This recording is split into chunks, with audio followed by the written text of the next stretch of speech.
Hello everyone, welcome back to my channel. This is Karen, Lavenderclothesline, as I always say, and today I have another haul video because I have been bringing in so many items into my house. So please hit the like and subscribe and let's get started.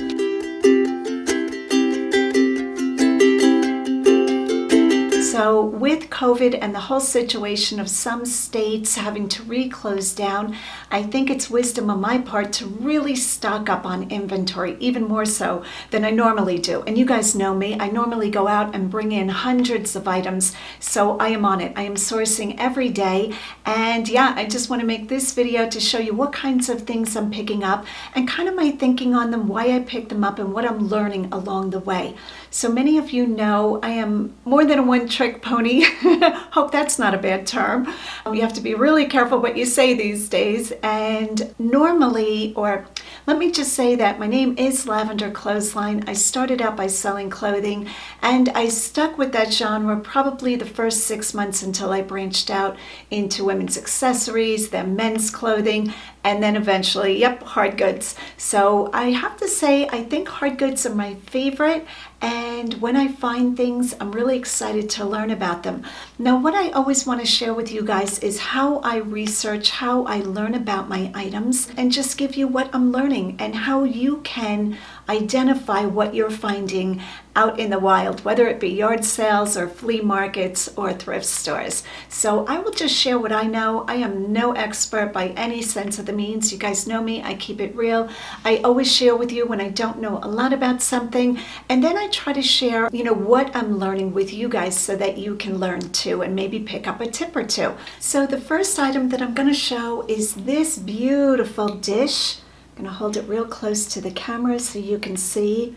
Stunningly beautiful. Now, when I see something like this, or when you see something like this, when we see something like this, the first thing, if you don't have a lot of knowledge, is when you see something, you say, do I see anything like this in modern shopping places? When I go into Pottery Barn, Home Goods, TJ Maxx, do I see these kind of things?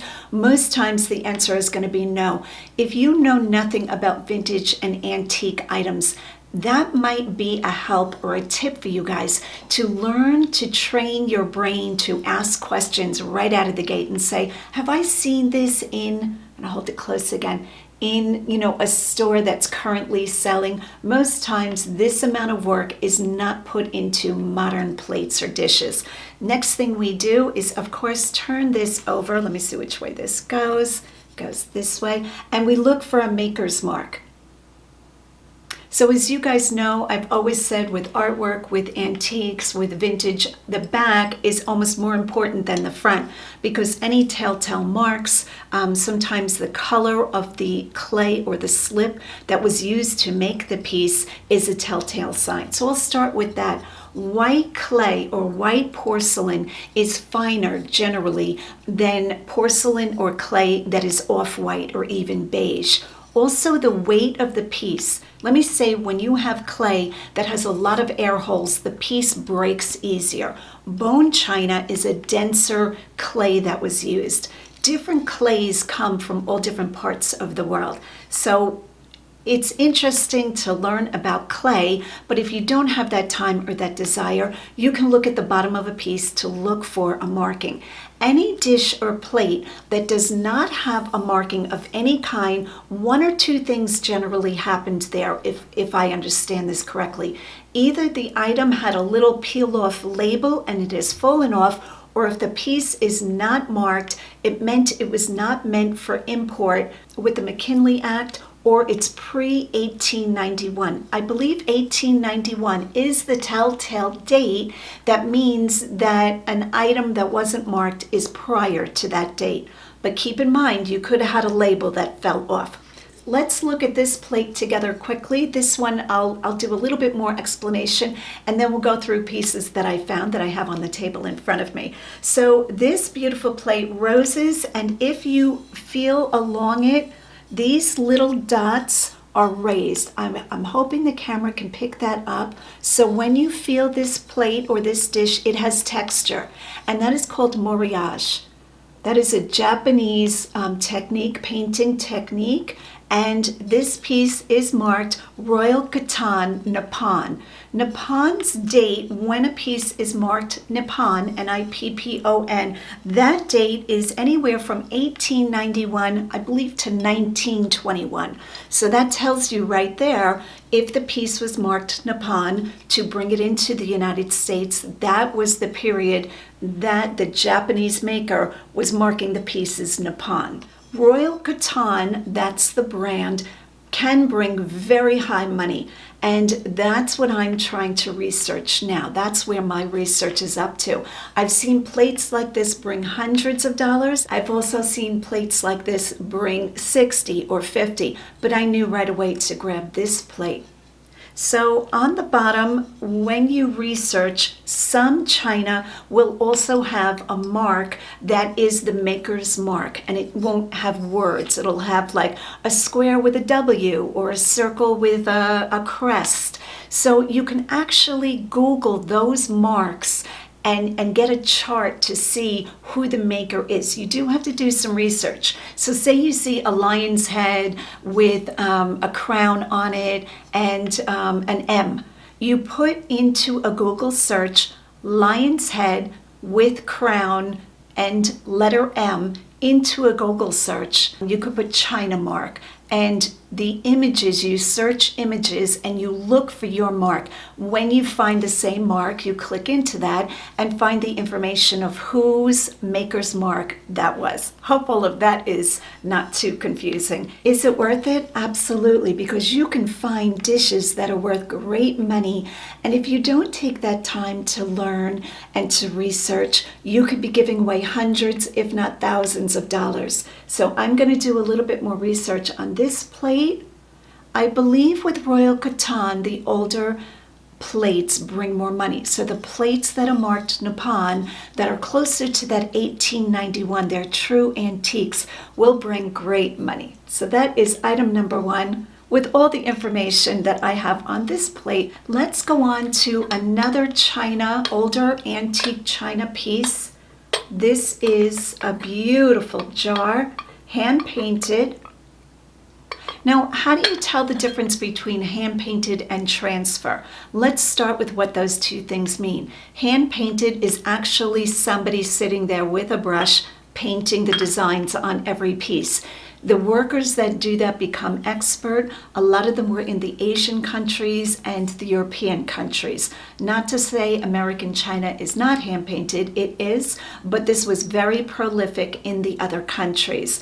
So when you look at the bottom of this jar, it has a hole, very unique. So I'm not quite sure in this lidded jar what the hole is about.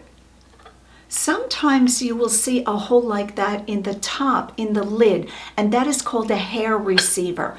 That sat on a lady's vanity, and they actually cleaned out their hairbrushes and any little bits of hair, from their own heads that they collected, and they made jewelry out of it. The Victorians were very, very frugal, artistic people. Any little scrap, they made something out of it, so even their own hair. But that hole, about this size, maybe a little bit bigger, would have been on the top of the lid. So if you see a little china dish with a hole in the top lid, that's called a hair receiver. But with this jar, getting back to this piece, I have to research why it had the hole in the bottom. I'm not sure if it sat on a base, and I don't know. I'm not thinking a candle. I'm not quite sure. So if you know why there's a hole in the bottom, would you leave a comment down below and let me know so it'll help out my research? Thanks so much. Okay, so this is all hand painted. The clay or the porcelain is a very white, so that's a sign that it's an older quality piece. Also, the amount of dust on this is incredible. See where the handle meets the actual piece? I don't know if you can see that. Getting dust in there like that, a buildup of dust that way, is almost a telltale sign that this is quite old. Now, not to say that a newer piece can't have dust on it, it can. But a lot of times when I'm looking at a piece that I'm pretty sure is vintage or antique, and antique is over 100 years old, you will see great amounts of dust because it sat on a shelf somewhere, just collecting dust. But beautiful piece. I'm not sure what this design is for. I'm thinking it's more of a vanity jar rather than a kitchen jar. Could be wrong about that. But again, no maker's mark. I'm guessing this falls between the date of 1891 and 1921. Just beautiful. So I'm excited to research this piece. Okay, the next item I've found will not bring high money. Too beautiful to leave behind. And you can guess where I got this. Goodwill. The Goodwill. Beautiful shell dish. I love the design with this. It's almost like a handle, but it's just the top of the seashell done in a beautiful gold paint with an aqua color. I'm almost tempted to keep this piece or see if my daughter Mellissa wants it. That's her signature color. And on the bottom, this is marked Stengel Pottery. Stengel Pottery, I believe, is United States. Does it say? Trenton, New Jersey. So that is the maker's mark right there. Now, Stengel pieces don't necessarily bring a lot of money, but how could I leave this behind? Just gorgeous, very smooth finish. So really liking this piece. And you can see I paid $2.99. Did I mention the prior two pieces I paid $1.99 each? The Catan and the unmarked lidded jar. The next piece that I want to talk about is this beautiful bird. So I'll turn him all around. Pretty sure he's a seagull. You can correct me if I'm wrong about that. I was raised right near the beach. I was raised on Long Island. We had the water probably 1 mile to my south, about a mile and a half, and about 2 miles to the north. And I went to the beach quite often from the time of being a very young girl all the way till I moved about 5 or 6 years ago. So I should know seagulls, just saying. This is a planter. On the bottom, we see an N imprinted in the piece, and then it still has its foil sticker, Napco, N-A-P-C-O. Sometimes it's called Napco Wear, I believe, and this is Japan. So really nice bird, beautiful shape. I'm thinking maybe, I was going to say I don't see any chips or cracks, but the very, very tip of his beak might be missing a dot of paint. I don't think it's a set chip. See if the camera picks that up. And while he won't bring a super high dollar, I'm gonna guess maybe $18 to $22. I paid $2.99 for him and was happy to do so. I love him. I think he's great. And yeah, so that's why I picked him up, and those are his markings. All right, what else should we look at? Let's look at this bowl here. This is called the Cinderella Bowl. This is Pyrex. The different patterns have different names, and the different colors bring different prices because of their desirability.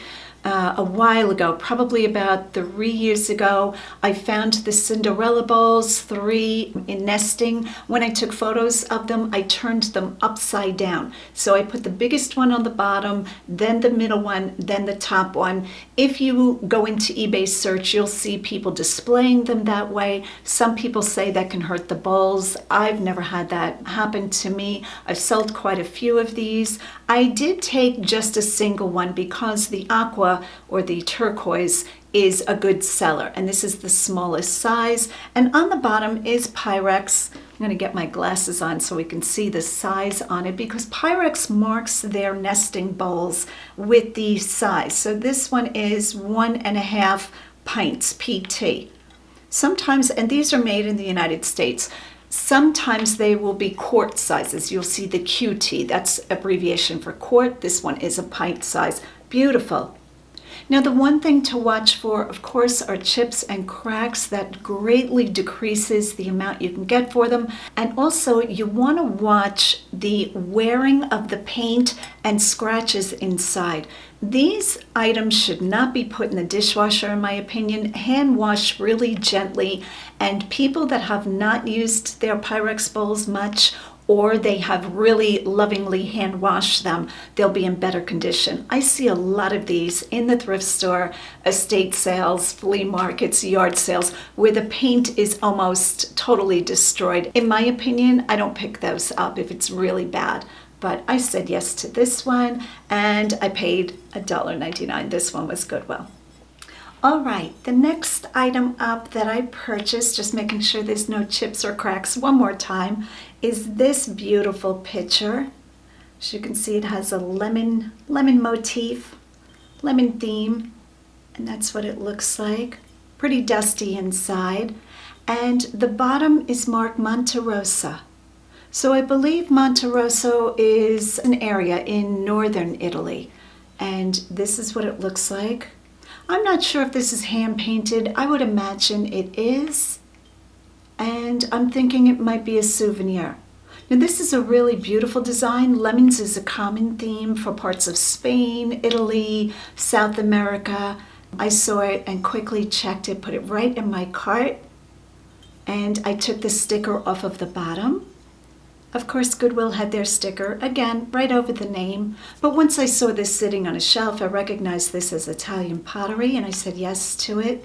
I'm expecting this is going to bring at least the $40 mark. So beautiful. And again, it has enough colors to go with people's different kitchens and themes. Because the lemon theme is so popular, this should sell fairly quickly.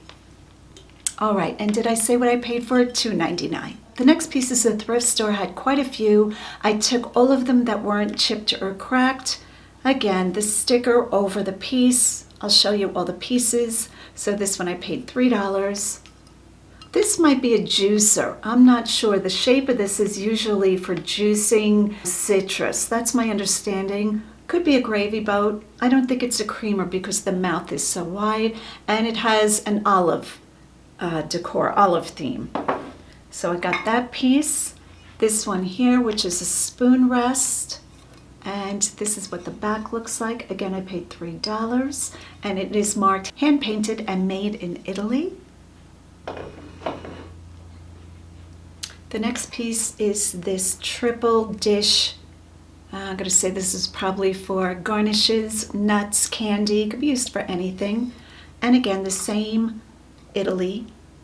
But this one is a different manufacturer. I'm going to have to peel off Goodwill's label and put that name into a Google search. But pretty much I expect these pieces will bring the same type of price. Not that each one, I mean, this is going to bring more than maybe the spoon rest, but around the same general area. I'm thinking probably 25 to 40, somewhere in there for these pieces. I did leave quite a few pieces behind because they were chipped and cracked. You guys know me. I really try not to buy damaged pieces because it takes a certain buyer to want that piece. Yes, they can put it on a shelf, but a lot of people want their pieces that they buy online to be in great condition. So that's what I strive for, unless it's something super rare. The more rare a piece is, the more I'm willing to put up with damage. So these pieces are not super rare, and that's why I left the ones with damage behind. And again, hand painted, Italy. Now it looks like these all kind of match or go together. They have the same tone in the paint, but some of them do have different markings. The next item I always like to pick up, it's just a little trinket jar, and it's lidded, it has a hinge. These items, you can pretty much spot them right away once you learn it. This is alabaster, genuine alabaster, hand carved in Italy, and it has the maker's mark on it. A lot of times these boxes will be in either marble, alabaster, onyx. I'm trying to think of what other kind of stones. I think that's the main three. And usually people collect these. They'll collect little stone jars, and a lot of times they have a beautiful hand-painted design. Some of the designs on top are transferware, and some are hand-painted, I should say that. And I believe I paid $1.99 or 99 cents for this. I have to look at alabaster. I'm thinking probably about the $30 mark for this little beautiful jar. Okay, the next item I want to talk about, I have never found drink stirrers like these. These are just beautiful. Now, I'm not saying they're worth a lot of money, but when I see something like this adorable, I say absolutely yes. It sounds like glass to me. So this is barware. Barware is super popular. If you can find unique barware, things that somebody would put on a rolling bar cart or just on their bar, absolutely yes. People love to entertain, and not recently with COVID, of course, everybody's social distancing, but during a general time, people love to have decorative items for their bars. So when I see something like this, I just peeled off the sticker. It was $2.99. These are tiny little animals on top of like clear glass pixie stick stirrers. So the first one is a bunny. Next up we have a bird. Kind of looks like a little sweet bluebird, but he's clear. Another bunny. This I'm not quite sure. He looks like a butterfly, but his antennae are quite big, but I'm going to say he's a butterfly. And another bird, another butterfly. So 2 butterflies, 2 birds, and 2 rabbits. And depending on their rarity, that'll set the price. I have not checked yet, but just super sweet. Love stuff like this. And I paid the $3. All right, I think we're going to do one more item. We're going to end Hardgoods with something very odd, like I always like to do. I'd love to throw something very unique into these videos so that we can all see what we're finding in the thrift stores. And I'm going to pick this up, a little heavy. I found this sculpture. This is beautiful. It is I'm pretty sure this is brass, like a pontoon sailing ship. I'm so nautical, aren't I? My knowledge is just so vast of boats. Not. And it has a signature on the back, the person who made it, if you can see that. And I'm going to guess that this is either quartz, it could be an onyx, but I think it's quartz, the rock. Really beautiful. I paid $7 for this, gladly. Really pretty. You can tell it's vintage.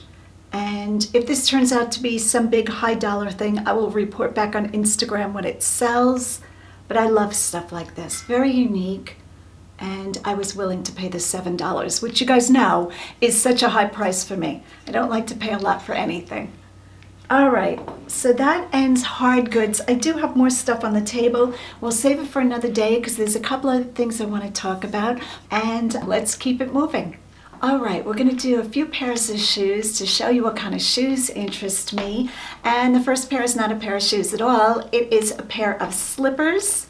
So whenever I see these, absolutely yes. These are LL Bean's Wicked Good slippers. I own a pair of these personally. They are the best slippers in my 60 years that I have ever worn. Love these things. It is a genuine shearling inside, and then a suede on the outside. And these are in wonderful condition. The only time I do not pick these up is if they're really funky or look very used. But even the used ones bring very good money because these slippers, I think LL Bean charges, don't quote me on this, $80 or $90. But if you buy these slippers for yourself, you will never regret it, especially if you have cold feet like I do. I'm always cold. My whole family has cold hands and cold feet. I guess we have no circulation. And yeah, but when I see these, oh yeah, I paid $7.47. And I imagine they're going to bring probably 45 to 50 because these are in that good a condition. And what size are these? These are a 7 medium. If these were an 8, that's my size, I would keep them as backup for mine for when mine wear out. But they look like they've been barely worn, if at all. So great find on LL Bean Wicked Good slippers. All right, the next pair of shoes, or the first pair of shoes, I should say, are these beautiful shoes. These are Katy Perry. I don't know where Katy Perry shoes are sold. You know, guys, I am in alternative sourcing stores so much that I go to full retail quite less frequently than other people. Is that even proper grammar? Probably not.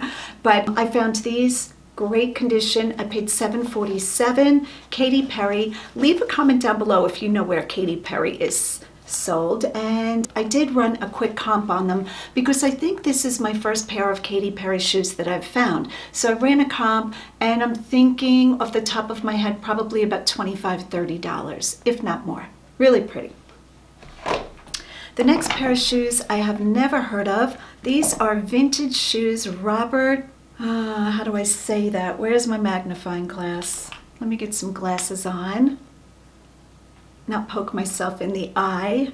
Robert Clergerie, Clergerie. So Gerie would be Jerry Clergerie. That's wrong. But Paris made in France. So that's why I picked them up. Woman's loafer, beautiful leather, not too much wear. You can see I paid the $7.47. That's the general price for women's shoes, unless it's something really, of note in the Goodwills around here. And I said yes to them. These are vintage, and I'm expecting these will bring about $40. So that's why I picked them up. Really nice quality. And yeah, I'm going to put that name into a Google search and say, how do I say Robert Clergerie? How would we say that? I don't even know. Okay, enough of that. Next item up, I don't pick up a lot of this brand anymore. This is Born. I'm sure some Born styles bring money and others sit a long time. If I buy Born leather mules or leather clogs, they can sit for quite a while. But I really thought these sandals were good. If these were my size, I would keep them. I love back zipper sandals, and you call this style Gladiator. And I thought they were great. So I think the style is going to sell the shoe this time. I don't know what I'll get for those. Probably about, I'm going to say 30, 35, something like that. So I think I'm going to end this video here for all of my chit chat. I don't want this video to be too long. So I hope everybody's doing well. Thanks so much for watching. Please hit the like and subscribe, and also hit the bell notification so you'll know when my videos get posted. And as always, go out and get what's yours.